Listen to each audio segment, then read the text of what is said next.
Salut les amis et bienvenue chez Canadauto. Pour le premier véhicule de chez Alfa Romeo, on va présenter la Tonale PHEV, donc hybride.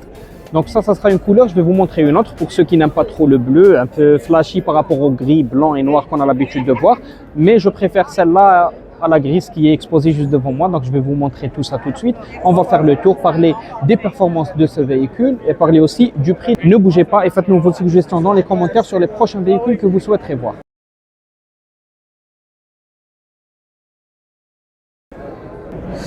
On commence par la face avant de notre joli Alfa Romeo, donc c'est un SUV. Donc ici, il y a un très joli mariage entre le noir et le bleu qui est, bon, c'est pas vraiment un noir, c'est un gris brillant qui tend vers le piano black. Et le bleu de la couleur, je trouve que ça ressort très bien par rapport à cette couleur-là qui est un peu plus discrète. Je ne sais pas ce que vous en pensez, c'est juste un avis, les goûts et les couleurs ne se discutent pas. En tout cas, on aura donc, et je vous rassure, cette finition-là, elle est un peu moins chère que l'autre, donc on va parler des prix évidemment. Donc on aura les détecteurs d'obstacles à l'avant, on aura les feux qui sont en full LED dans cette voiture, et puis on retrouve et on reconnaît facilement une Alfa Romeo avec ses 3 boules et 3 LED qui seront allumées, donc 3 lentilles dont je parle à l'intérieur. C'est une signature qu'on ne pourra pas oublier. Donc ici, on aura une entrée d'air qui donne un peu plus de volume au véhicule et on aura des jolies jantes qui sont de 20 pouces avec des étriers peints en rouge. Et là, on aura la signature Vélode avec des LED. Vous pouvez le voir. Donc ici, on aura le drapeau italien comme un clin d'œil. Et on aura la coque des rétroviseurs qui est en noir brillant, tout comme le contour des vitres avant et arrière du véhicule. Donc j'ai choisi cette couleur, on peut voir le noir qui contourne les roues et le bas de caisse qui ressort. Donc c'est le gris dont je vous parlais tout à l'heure. On ne pourra pas le voir aussi visible dans les autres, l'autre couleur que je vous avais montré tout à l'heure. On remarque qu'on a un petit bouton pour pouvoir accéder sans utiliser la clé. Les poignées de porte qui sont de la même couleur que la carrosserie et le contour des vitres, il est en noir brillant. Donc le moteur dont elle est dotée, c'est un 4 cylindres 1.3 parce que le véhicule est hybride. Donc on va l'aider avec quelques batteries électriques, la jante arrière, les détecteurs arrière évidemment, en plus de la caméra, les 2 sorties d'échappement et il n'y a pas de plastique sur cette finition, donc c'est toujours le gris qui tend vers le noir brillant qui ressort. On a la même signature lumineuse qu'à l'avant, sauf que celle-ci, elle est en rouge qui se joint de gauche à droite. De l'autre côté, on va voir qu'il y a l'endroit ou la trappe pour recharger électriquement, contrairement au côté droit où on pouvait remplir de l'essence sur notre véhicule. Les vitres arrière, lunettes arrière qui sont surteintées. N'oublions jamais cette petite touche et l'antenne qui sont en noir brillant avec la petite casquette qui donne un peu plus de sportivité au véhicule. À l'arrière, on remarque que c'est une belle finition, mais qu'il y a beaucoup de plastique ici, une sorte de gris, la poignée qui est en chrome, les vitres électriques, et on aura même de l'Alcantara avec surpiqûre, tout comme sur les sièges du véhicule qui sont, je trouve, très jolis. Alors concernant les sièges, on aura 3 repose-têtes, même si 3 passagers seront, 3 adultes, seront un petit peu à l'étroit, c'est pas un très grand SUV.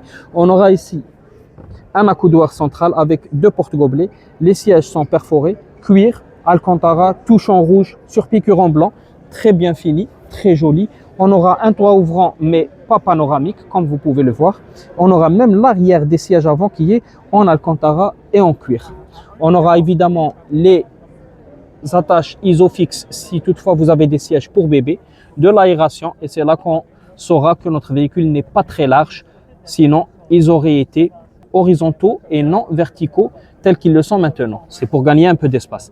On aura une prise type C et USB pour recharger les téléphones. Quant à l'avant, on retrouvera la même chose qu'à l'arrière, sauf qu'il y aura 4 vitres électriques, réglage des rétroviseurs électriques, déverrouillage des portes. Et là, ça sera nos sièges électriques avec le soutien lombaire. On va accéder au véhicule. Là, les amis, on aura cette écran qui nous souhaite la bienvenue avec notre compteur numérique. Et on aura un volant gainé de cuir avec des petites nuances de ce cuir. On aura des touches au volant, donc multifonctions, qui vous permettent de diminuer, augmenter le volume, répondre au téléphone, régulateur de vitesse adaptatif ou pas.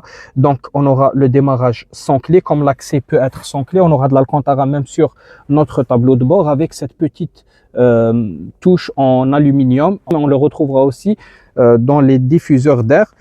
On aura des touches physiques ici pour nous permettre de régler tout ce qui est climatisation.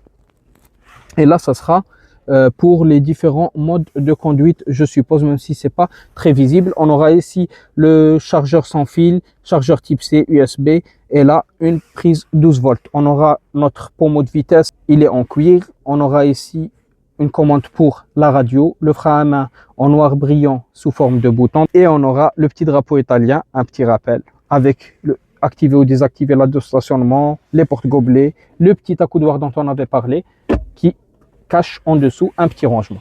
On a fait un peu le tour. Il ne manque que de vous saluer et de parler de cette petite lumière qui va être en LED, comme vous pouvez le voir. Et là, des petites commandes pour ouvrir le rideau ou notre toit ouvrant. Là, on aura évidemment un petit miroir de courtoisie avec une petite lumière sur les pare-soleil. Et on va parler maintenant des prix et motorisation.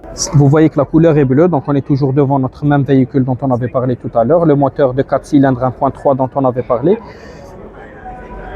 Et là, le prix qui est de 62 000 avec une subvention. Et on pourra avoir une version avec un peu plus d'options qui sera à 67 000 et qui est juste là-bas, donc le gris qu'on avait montré tout à l'heure. Voilà les amis, c'était la vidéo d'aujourd'hui. On a pu voir notre première Alfa Romeo. J'espère que le véhicule vous a plu et que la vidéo aussi vous a plu. Si c'est le cas, n'oubliez pas de vous abonner et laisser un pouce bleu, cela fait toujours plaisir. C'était tout pour moi, c'était Lotfi et au revoir.